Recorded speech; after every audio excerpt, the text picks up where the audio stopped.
dark fairy tales unleashed by veil of dark whispers. Beauty and the Beast. The Beast's Bargain.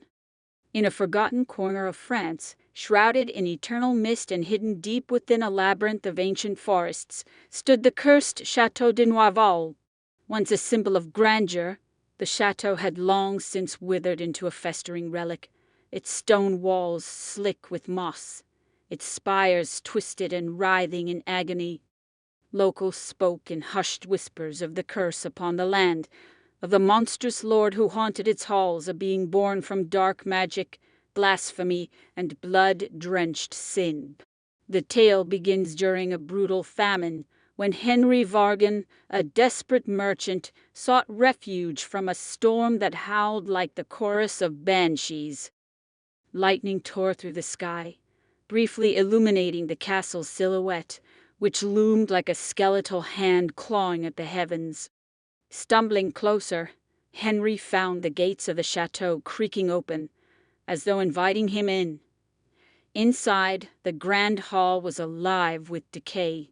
A banquet table sagged beneath the weight of a grotesque feast, the food unnaturally vibrant, yet sickening, as though it pulsed beneath flickering green torches. The smell was intoxicating, overwhelming his starving senses. As Henry devoured the feast, a shadow stretched across the room. The beast emerged from the gloom, a monstrous patchwork of nightmares. Its wolf's maw dripped thick, blackened saliva. Its slitted, serpent-like eyes glowed a sickly yellow. Its bloodied mane dripped with ichor, and its claws scraped the floor like daggers. The air grew frigid, suffocating him with every breath. "You have trespassed," the beast rumbled, its voice a chorus of growls and whispers. "For your life, I demand a payment. Bring me your daughter." Terrified, Henry fled, his heart hammering with dread.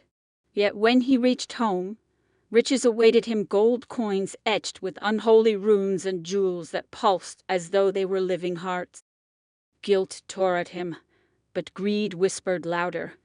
He told his youngest daughter, Belle, that her sacrifice would save them. Out of love and duty, she agreed. Belle approached the chateau beneath a starless sky. The air grew heavier, as if the very forest sought to smother her. The gates creaked open with an unnatural pull, and as she entered, the grand hall greeted her with the same grotesque banquet, but now the food had rotted. Meat oozed black bile, and fruits crawled with maggots. The stench was unbearable, yet the torches blazed with unnatural fire, casting writhing shadows. Pale, translucent servants appeared, their faces twisted with anguish. One woman, her neck bent unnaturally, whispered, "Do not look in the mirrors. They show what cannot be unseen." That night, Belle wandered the endless corridors. The walls groaned like they were breathing, and faint whispers echoed from the stones. She discovered a library filled with books bound in flesh like leather. Among them, a journal from a woman who had lived there centuries ago detailed the horrors of the chateau's original Lord Gilles de Rais, a marshal of France and companion to Joan of Arc, who turned to dark magic after her death. Believing he could summon eternal power, he sacrificed children in horrific rituals. His crimes drew the wrath of a grieving witch, who cursed him to eternal torment, transforming him into the beast, an embodiment of his sins. In the witch's journal, Belle uncovered the full scope of Gilles' rituals. The children were lured to the chateau with promises of food and shelter, only to be led into the Sanctum of Thorns, a hidden chamber beneath the castle. Inside, a grotesque masterpiece of evil awaited. A circular room where walls were embedded with blackened, thorn-like roots that pulsed with life. In the center stood the altar of blood, carved from obsidian and streaked with the dried essence of countless lives. Gillies would bind the children to the altar with chains forged from cursed silver, their screams amplifying the dark spell as he carved runes into their flesh, the blood seeping into the altar, feeding the thorns that strengthened the castle's connection to the abyss. The final act of the ritual required the thorned blade, a dagger forged from the same gold that had enriched Henry's family. Gillies would plunge the blade into the heart of a child, their soul trapped in the castle, their agony fueling his twisted immortality. The beast, once Gilles, spun his tale for Belle, claiming that her love could break the curse. But the echoes of the children's screams and the apparition's warnings told her otherwise. The servants forever bound to the chateau whispered the truth. Gilles sought not redemption, but release. By breaking the curse, Belle would sacrifice her own soul, taking his place as the new vessel of the chateau's evil. Determined to end the centuries of torment, Belle descended into the sanctum of thorns, clutching the thorned blade. The chamber writhed as if it knew her intentions, shadows congealing into monstrous forms that lunged at her. The castle fought back the thorned walls, groaning and shifting to trap her within. The beast appeared, bloated and monstrous, his voice a guttural roar. "You think you can destroy me? You are nothing. Just another soul to feed my power." As Belle faced him, she began the spell from the witch's journal. Each word burned her throat, tearing at her soul. The beast lunged, but Belle drove the thorned blade into the altar. A blinding light erupted, the screams of trapped souls mingling with the beast's howls of pain. The thorns coiled around Gilles, dragging him into the altar as black ichor poured from his wounds. His final words were a guttural plea, "Save me. I was only human once." The chateau collapsed into itself, swallowed by the earth as if the forest reclaimed its cursed ground. Belle escaped, but the thorned blade remained, buried in the ruins, its blackened surface humming with residual power. Belle returned to her village forever changed. Her once bright eyes now carried shadows of the horrors she had endured. She could no longer look at her family without remembering the evil her father's greed had unleashed. The villagers regarded her with awe and fear, whispering that she had confronted the devil himself. But even as she tried to move on, the forest remained restless. On moonless nights, children woke screaming, claiming to hear faint whispers calling their names. And in the woods, some swore they saw a figure, a shadowy beast with glowing yellow eyes, its mournful howls echoing through the mist. Though the curse had been broken, the memory of evil lingered, a scar upon the land that would never fully heal. Belle could not escape the whispers. They plagued her dreams, where she found herself standing in the sanctum of thorns, surrounded by ghostly children.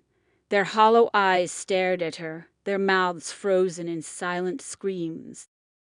In the center of the room, the thorned blade hovered, slick with fresh blood, dripping endlessly onto the altar. "You left us here, Belle," one child whispered. "You saved yourself, but what about us?" Another child, his tiny hands outstretched, his face half hidden in shadow, added, "He's still here, in the dark. He's waiting." Each morning, Belle woke drenched in sweat, her throat raw from screaming. She began to notice her dreams bleeding into reality, her reflection in mirrors shifting unexpectedly, showing not her own face, but a child's pale, lifeless visage. One night, she awoke to find muddy footprints leading from her window to her bed. At the foot of her mattress sat a single withered rose, its thorns dripping with fresh blood. The villagers avoided the area near the ruins, but hunters and travelers who strayed too close returned with strange stories. They spoke of shadows darting between the trees, of laughter twisting into screams, and whispers that felt like breath against their ears. One evening, A renowned hunter ventured too far, determined to disprove the rumors. When he returned, his hair had turned stark white and his hands trembled uncontrollably. He refused to speak of what he had seen, but before he disappeared, he scrawled a single phrase on the wall of his cabin. "The beast is not gone. It waits." The earth around the ruins began to change. Crops withered overnight, animals avoided the area, and those who entered were found dead, their bodies twisted and their eyes wide with terror. Even the trees grew unnaturally, their branches claw-like, and their bark oozed black sap. At night, the forest floor pulsed faintly, as though the roots were alive and hungry. The whispers grew louder and more frequent, creeping into the village. Children became the primary targets, drawn by voices under a spell. Parents woke to find their children gone, their beds empty. Those who searched often found themselves lost in the forest, the paths shifting unnaturally. Some claimed the trees moved, guiding them deeper into the shadows. One grieving mother, desperate to find her missing daughter, saw her child standing among the trees. But the girl's face was wrong, blurred, hollow-eyed, and flickering like a dying flame. Before the mother could scream, the figure dissolved into the shadows. The beast no longer needed a physical form. It had become a shadow of the land itself, feeding on the fear of the villagers and growing stronger with every child that vanished. As the whispers and disappearances grew, Belle knew she could no longer run from the curse. Armed with the witch's journal and desperate for redemption, she returned to the ruin.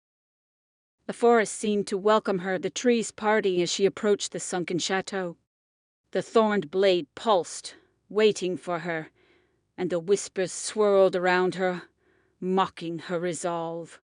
Belle gripped the blade and plunged it into the earth, reciting the final words of the witch's spell. The ground shook violently, the shadows screamed in rage. For a brief moment, Belle thought she saw the children's spirits rising from the ruins, their faces illuminated with peace. But then the earth cracked open, and the beast's howl tore through the night. The forest collapsed inward, and Belle's vision went black. When the villagers found Belle the next morning, unconscious at the forest's edge, the whispers had ceased. The forest was still, but Belle's eyes, once bright, were now blackened.